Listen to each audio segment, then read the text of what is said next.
Can I help you?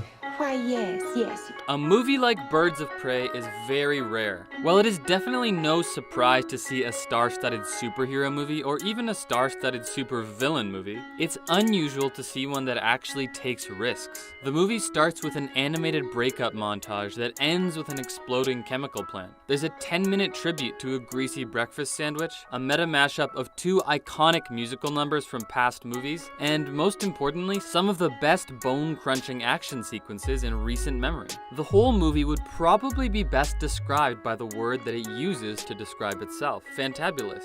In other words, Birds of Prey is not the Avengers. From Lady and the Tramping with a hyena named Bruce Wayne to reimagining Marilyn Monroe for 2020, today at The Binger we'll be ranking all the weirdest and craziest scenes from Birds of Prey. I'm so fucking over clowns. Birds of Prey begins with a lightning-quick animated breakup montage. Even though Harley Quinn is an outrageous, over-the-top criminal, she does the same things you or I would do in a breakup. First, she gets a pet, although instead of a normal dog, she gets a hyena. She gives herself a breakup haircut, and then she gets back at her ex by driving an oil tanker into a chemical factory, which explodes into giant clouds of colorful smoke. The blast can be seen and heard all over town. Harley is publicly updating her relationship status. Single again! And now that she's single, Harley wants to do something for herself. So she goes to her favorite diner and gets her favorite egg sandwich. After watching Sal cook it, she walks out the door, unwraps it, and breathes in the smell of egg, cheese, and just a bit of hot sauce. But before she can take a bite, she's interrupted by Renee Montoya pointing a gun at her. Right then, Harley realizes the consequences of breaking up with the Joker so publicly. Now that she's no longer dating the Clown Prince of Crime, the undisputed boss of the underworld, she's also not immune to being chased down by both cops and criminals. Montoya chases her through a market, and Harley manages to keep the sandwich, but more people start to join the chase, and eventually, Harley gets tackled by Montoya and the sandwich flies through the air in slow-mo. But the sandwich doesn't end there. It almost becomes the driving force of the rest of the movie, in a way. This is a lot like some other, more artsy movies, like A Coffee in Berlin, where the main character tries, for a whole movie, just to get a coffee, or in The Discreet Charm of the Bourgeoisie, where the group of fancy friends keep trying and failing to have dinner together. Anyway, the Fantabulous Emancipation in the title of the movie, Harley will only find it when she gets to bite into that sandwich. And in the end, she does. And then, of course, there's Moulin Rouge. In Birds of Prey, Ewan McGregor plays Roman Sionis, aka the Black Mask. He's a narcissistic crime lord who likes to cut people's faces off and collect masks. But he also owns a cabaret-style nightclub where Black Canary sings every night before being forcefully promoted to be his driver and accomplice in crimes she'd rather not commit. Back in 2001, Ewan McGregor starred in another movie set in a cabaret, but that one was in Paris and it was called The Moulin Rouge. In that movie, he's also not a narcissistic psycho. He's a leaf green poet trying to get with Nicole Kidman, who plays the star of the cabaret. So the Black Mask has a cabaret-style nightclub, but there's an even more direct reference to Moulin Rouge. It comes after Harley Quinn is first captured by Roman Sionis and she gets knocked out. She slumps in her chair on the stage of the Sionis Club. Already looks theatrical, but then she slips into a daydream where she wears a silky pink jumpsuit and dances with Sionis and his henchmen, who, in the daydream, wear muzzles. And she's singing an updated version of Diamonds Are a Girl's Best Friend, which Kidman also sings in Moulin Rouge.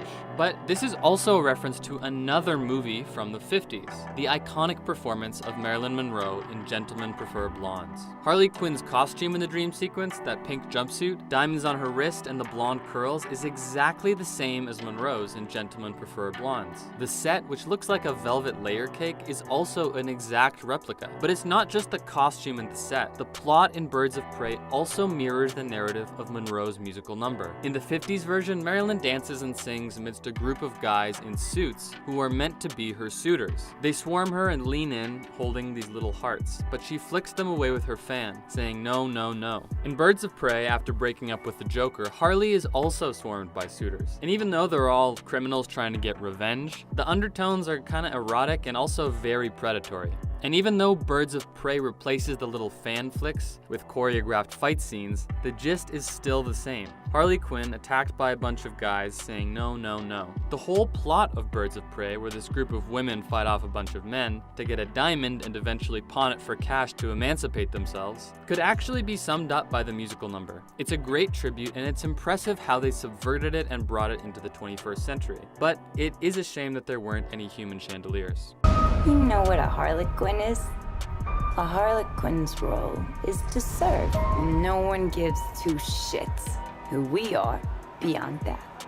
Even though it's sprinkled with some meta statements about feminism in movies, Birds of Prey is, at the end of the day, about action and fight scenes. And the ones here are more creative than anything you usually see in superhero or supervillain movies. Even though they're outrageous and over the top, they're also down to earth and very well choreographed. The biggest one happens in an old amusement park. After more than an hour of not only fighting Roman Sionis, but also each other, the Birds of Prey finally realize that We're gonna have to work together.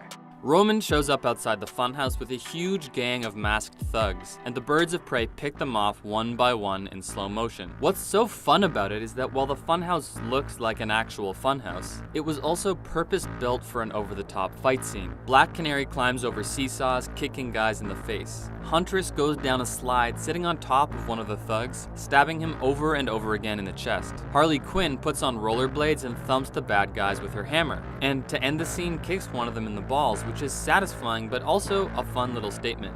Honestly, I just don't have the balls.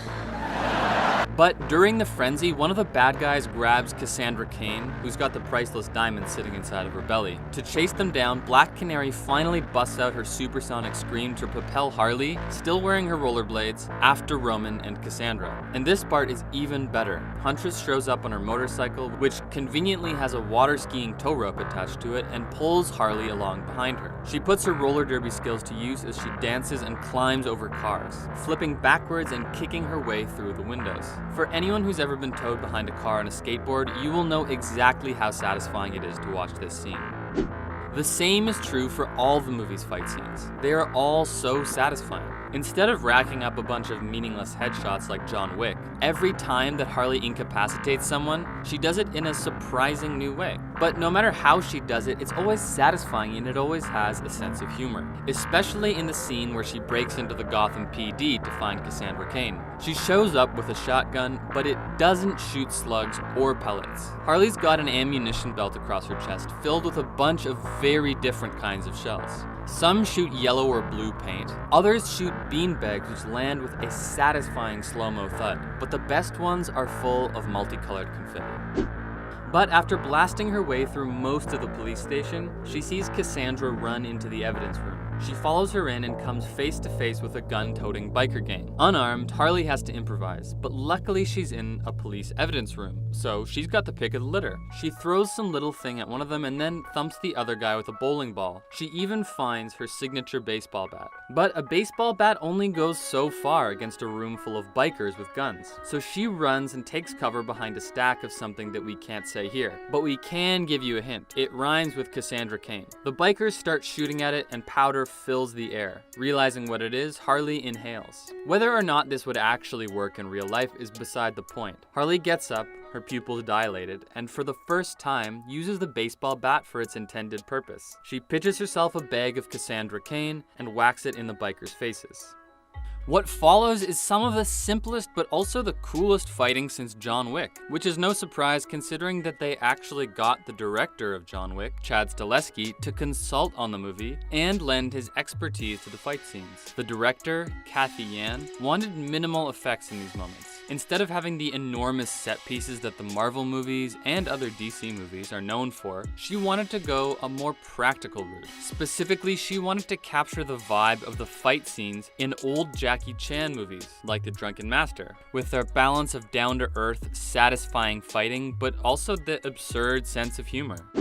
Birds of Prey is an outrageous over-the-top movie. It's got a stupid amount of styles, references, and tones bundled together into one absolutely bursting package. But does it hold water in the end? Has DC really emancipated itself from its not-so-fantabulous recent past? Did it pack in enough bada boom bada bing to erase the memory of Suicide Squad? What do you think of Birds of Prey? Let us know in the comments, and of course subscribe to The Binger for more.